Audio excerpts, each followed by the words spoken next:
Kukang adalah hewan yang hidup di puncak pohon di hutan hujan Amerika Tengah dan Selatan. Mereka menghabiskan hari-hari mereka mencari makan daun, kuncup, dan ranting.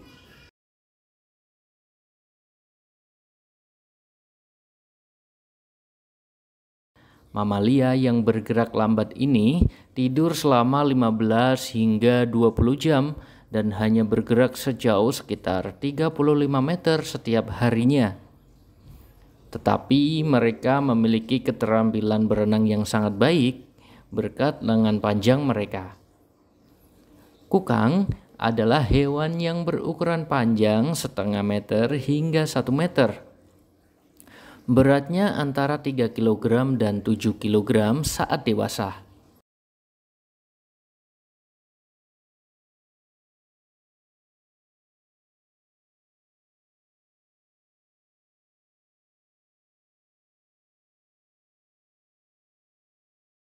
Kukang berjari dua, memiliki 2 jari di kaki depan dan 3 jari di kaki belakang.